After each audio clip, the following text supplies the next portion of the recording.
इमरान खान कई खिलाड़ियों को खेल सिखा चुके हैं, उन्हें कोच की जरूरत नहीं। फवाद चौधरी ने मरियम नवाज और बिलावल भुट्टो को करारा जवाब दे दिया।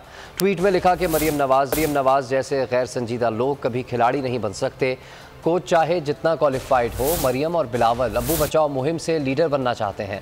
बाबर अवान ने मरियम नवाज का जुमला लिखकर तंज के तीर चला दिए। ट्वीट में लिखा, मरियम नवाज गुड ठग बैड ठग फिर एक्शन में है। गुड ठग हर रोज़ कान पकड़कर IMF के सामने नाक से लकीरें निकाल, बैड ठग की ड्यूटी भड़के मारना, धमकियां देना है। ऐसे नहीं चलेगा।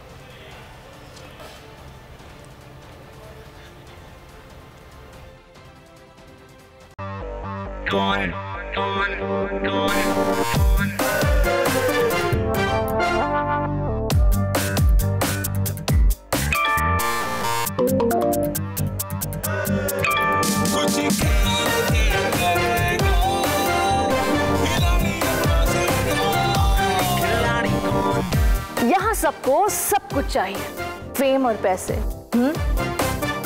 लेकिन ये सब होगा कैसे? Let's find out. आखिरी खिलाड़ी कौन?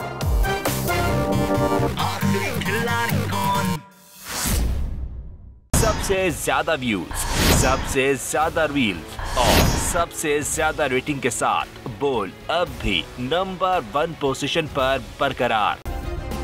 सब्सक्राइब करें और बेल दबाएं ताकि कोई खबर रह न जाए।